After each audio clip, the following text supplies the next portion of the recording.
soup. That's what I'm doing today. A nice soup. There's the butter, onions, celery, smoked paprika, salt, powdered bay leaves, and thyme leaves. This soup is going to be chicken, lima bean, and kale soup. The lima beans, dried, I already cooked. I don't think I have to show anybody how to cook them. You just put them in a pot with water or stock, a little bit of salt, soak them overnight, and then cook them until they're soft. That's all there is to the lima beans. And I'm sauteing this. Sometimes I would cook this with the lima beans. But since I'm doing it a little different today, lima beans separate, I'm sauteing the vegetables in butter for flavor. Nothing wrong with butter anymore. But don't use any margarine products. Like that, I wish I were butter, whatever. More harmful to the body. If you disagree, just do a little research. And fresh chicken stock. Okay, so you make this with fresh chicken stock this time. And then make it again with any canned chicken stock or powdered base. And notice the difference immediately. So this is, we're sweating this up. Let's get this moving because I want to be just one video clip without wasting anybody's time. As soon as this sautés a little, I'm going to add the lima beans. This I could put a lid on, because in this way in 2 minutes it's done. And here are the lima beans. Large limas.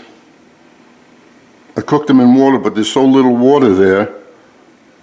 Or you could cook them in stock if you have a lot of stock.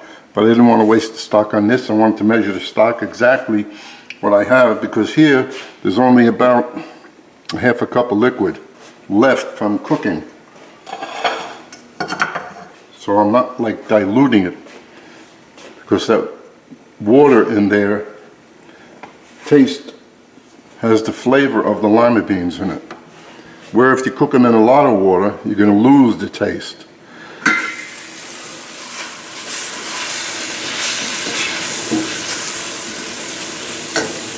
I always forget one ingredient, and it's a good thing it just hit me. That's the importance of laying out everything, which I thought I did. So we have my fresh, this is fresh garlic that I grind up with a little olive oil and throw it in the freezer, and then I have it whenever I need it, instead of having garlic sitting around going bad. That takes care of that.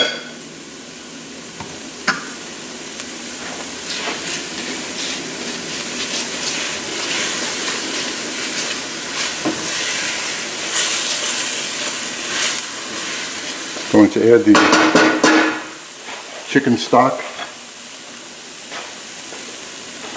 a quart at a time, so I have a quart right here, and the kale will go in a little later, like towards the end. Whoa, whoa, whoa, whoa.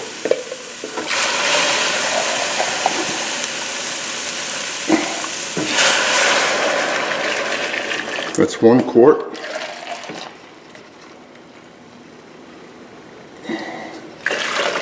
That's 2 quarts. Ooh, that container's hot. But I'm used to burning myself. So, That's 2 and almost half a quart. It's just shy of half a quart. Let's call it 2.5 quarts because the liquid in the beans will make it up the difference. So let's simmer this for a few minutes so the vegetables cook.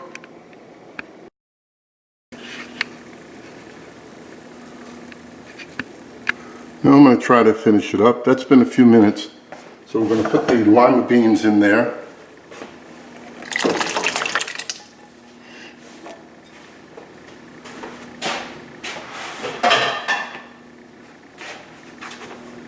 And we also have fresh tomatoes to put in there at the last minute, like with the kale. Raise the flame.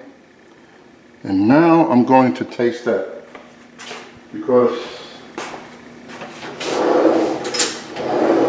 the flavor has to be in there right now. And if you notice, this is a quite liquidy soup. So for me, when I have them like this, whether it be vegetable or whatever, and everything goes to the bottom, I make a little slurry of cornstarch and water. And that kind of gives it a little more body, so everything just floats around evenly in there.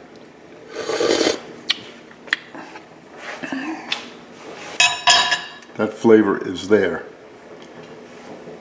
Now, we're going to put in, don't forget this is chicken. Now you don't have to put the chicken, but you have chicken because you made chicken stock. Unless you just bought the backs of chicken. I didn't because sometimes they're hard to find. So I boiled up a whole package of chicken thigh, boneless chicken thighs and legs. It doesn't have to be boneless, but the price is right and you get a nice yield on the chicken.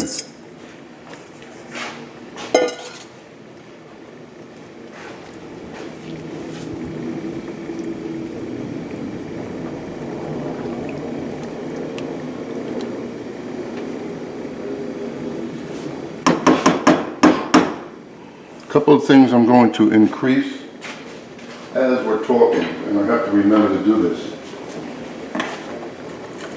So right away, I will mark it.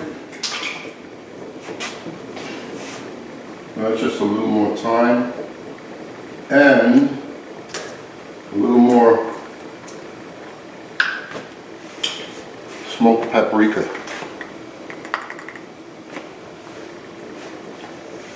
That gives a nice little ting-a-ling-a-ling.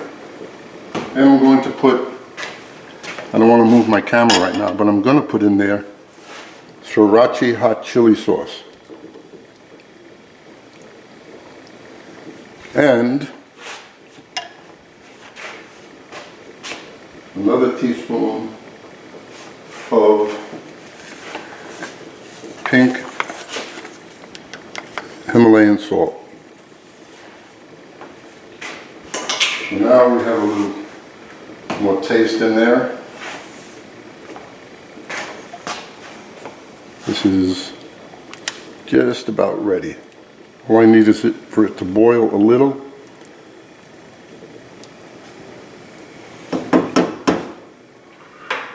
Put the beautiful red vine ripe tomatoes in there. I put the tomatoes mainly, not as much for taste, a little bit, but for color. The red against the white lima beans. And as soon as I see a little boil, in goes the slurry, which is right there.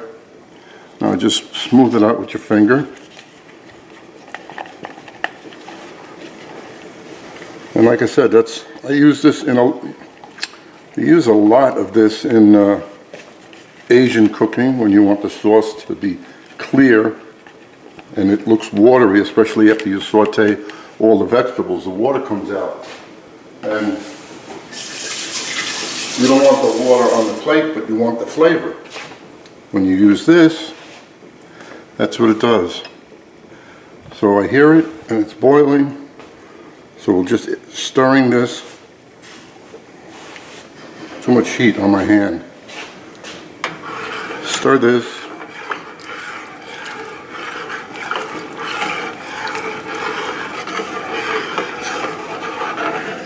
Now I can already tell that maybe that's not enough. But it has to come to a boil. But I'm going to get another teaspoon or tablespoon.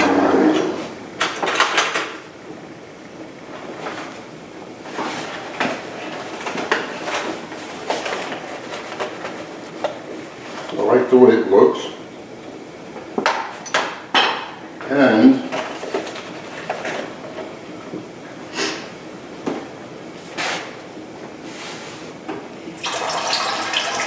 don't forget, we're adding chicken to this. So it's going to fill that pan up nicely.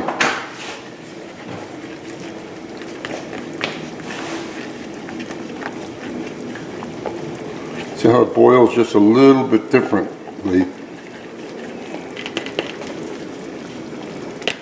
when the starch is added to it.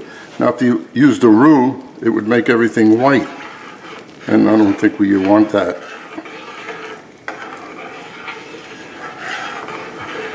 You could put sliced potatoes in there at the very beginning, and that starch will thicken it up.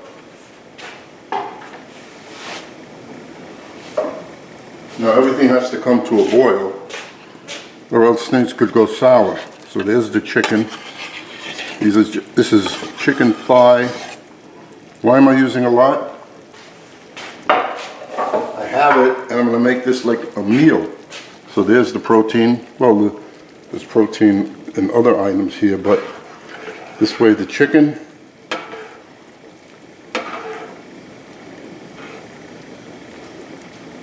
Some of the chicken, I just made a chicken sandwich. So I didn't put everything in there. Bring it to a boil.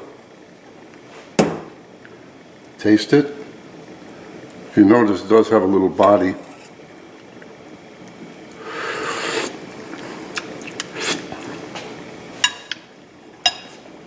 Nice light flavor. If that's what you like, that's fine. But sometimes someone wants a little more zip to it.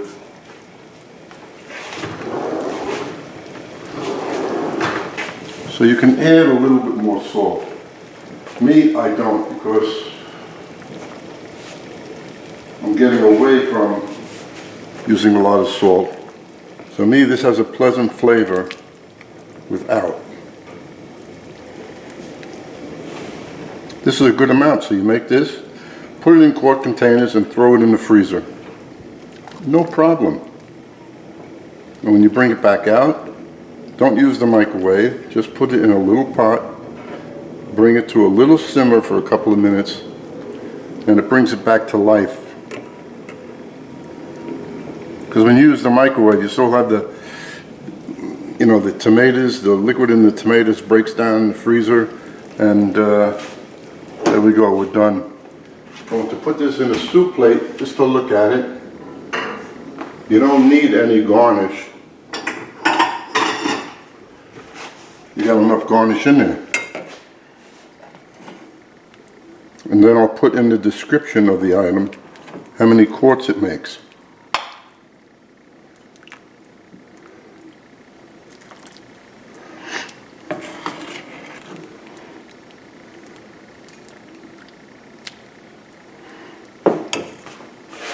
And there you go. I hope you enjoy it.